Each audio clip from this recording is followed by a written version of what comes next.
Olá, pessoal do 9º ano, né? Vocês estão com uma rotina em mão.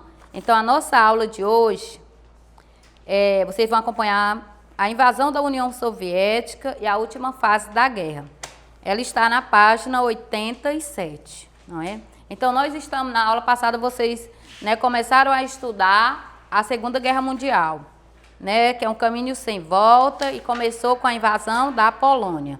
Aí hoje vocês vão pegar o livro, na página 87, para acompanhar o conteúdo sobre a invasão da União Soviética, não é? Então vamos lá. Aqui diz que em meados de 1941, boa parte da Europa estava nas mãos dos nazistas, ou de governos que apoiavam Hitler, né? Que podia então voltar-se contra a União Soviética. O governo soviético, ele muito esperto, ele mantinha uma política de neutralidade.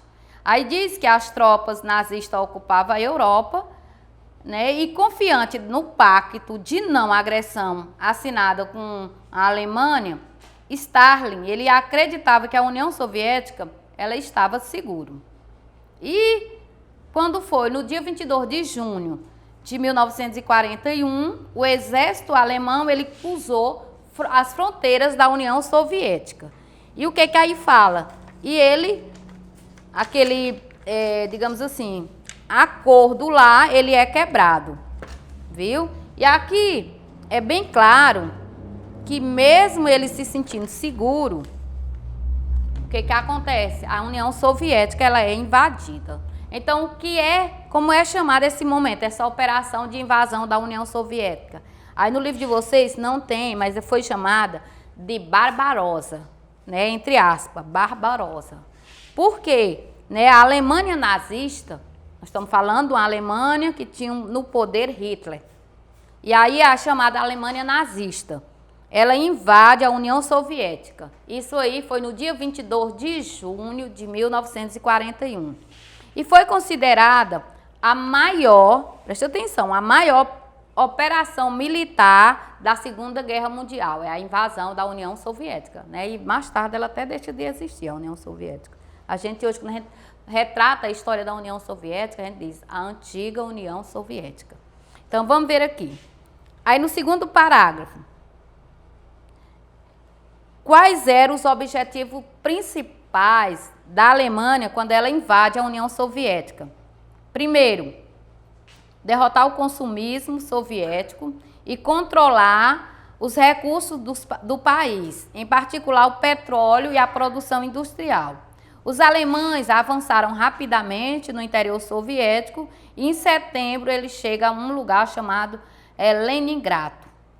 Contudo, aí já no final de 1941, a campanha alemã ela começa a se complicar. E Moscou, e em Moscou, os alemães eles sofrem sua primeira grande derrota. E aí eles são obrigados a recuar. Então a gente vê aí que o nazismo ele tende a travar no território soviético uma guerra muito mais prolongada do que aqui, o Adolf Hitler ele havia previsto, tá bom? Então aí está mostrando algumas imagens da invasão dessa guerra, desses países. Vocês estão vendo aí essa partezinha verde claro assim, que tem no mapa. Aí é o mapa da União Soviética. E aí nós estamos vendo a Alemanha pintadinha de vermelho. E aí tem os territórios onde eles são anexados à Alemanha e os que são anexados, não é? Aí à União Soviética. Então, o marco inicial, desse conflito é a invasão. A gente sabe, a invasão. E a Alemanha invadindo a União Soviética. E o objetivo da invasão?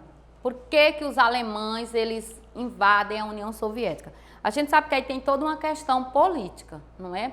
E a questão política, para vocês, alunos do 9º ano, que já tem um senso crítico, digamos assim, quase preparado, quando alguém invade tem um motivo. E um país, quando ele invade outro, principalmente para dar início a uma guerra, pessoal, uma das coisas, o objetivo é econômico, político, econômico e militar. Então, vamos ver aí quais eram os objetivos da invasão. Primeiro, a conquista de malha industrial nesse lugar aí, que é Leningrado. Vocês viram aí.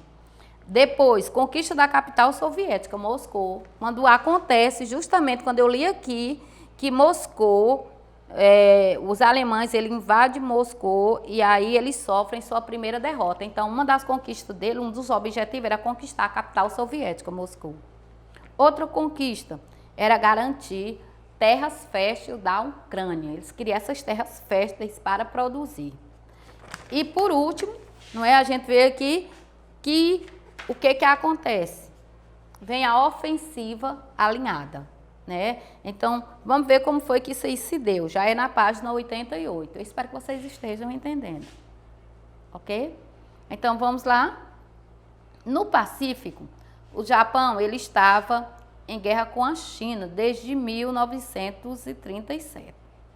E em junho de 1948, os japoneses ocupam também o sul da Indochina, causando aí uma forte reação dos Estados Unidos, que até aquele momento os Estados Unidos estavam fora. Mas só que quando ele invade o sul da Indochina, os Estados Unidos têm um interesse econômico e estratégico nessa região. Vocês sabem que os Estados Unidos não iam participar de uma guerra sem nenhuma estratégia e sem nenhum, pessoal, digamos assim, pensamento voltado para os interesses econômicos, não é isso?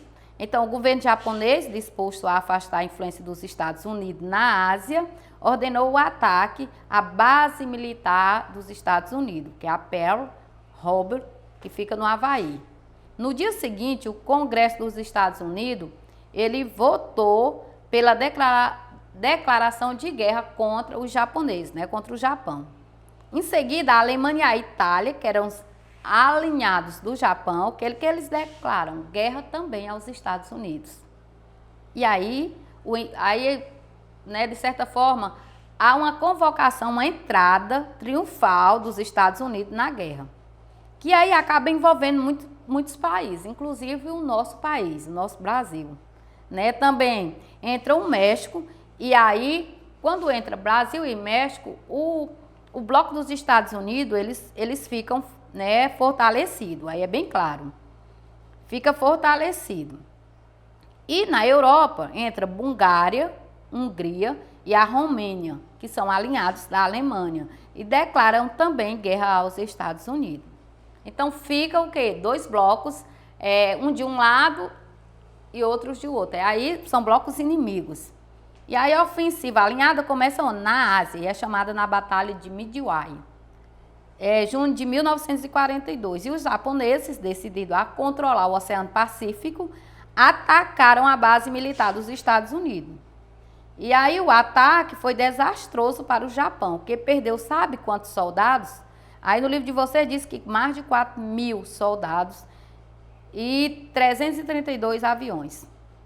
E a partir de 1943, 2 anos depois, a aviação da Marinha dos Estados Unidos retornaram aos poucos o território ocupado pelos japoneses, retomam, né? E aí a ilha de Marshall, a ilha de Mariana, Filipina e outras ilhas da região do Pacífico é dominada pelos Estados Unidos. E na antiga União Soviética, o que acontece? Depois da derrota em Moscou, a ofensiva nazista voltou-se para conquistar o petróleo russo em Caucásia. Nessa campanha aí, a batalha defensiva foi travada também em Stalingrado, cidade grande e de grande importância e de grande, digamos assim, estratégias políticas para os alemães e soviéticos. O conflito termina no ano de 1943 com a rendição total do 6º Exército Nazista. Então, Hitler perde nesse primeiro momento. Encerrando aí, e a operação com saldo, sabe de quantas mil pessoas mortas? Mais de 1 milhão de pessoas mortas. E aí está aí o saldo. E aí vocês estão vendo os soldados saindo da guerra. Dei rápido, mas acho que deu para vocês entenderem. Então, essa conquista aí, e o resultado dessa guerra entre Estados Unidos, né, e alemães, aliás, e Japão, e a União Soviética e alemães, a gente vê que tem todo um processo, digamos assim, de ocupação territorial.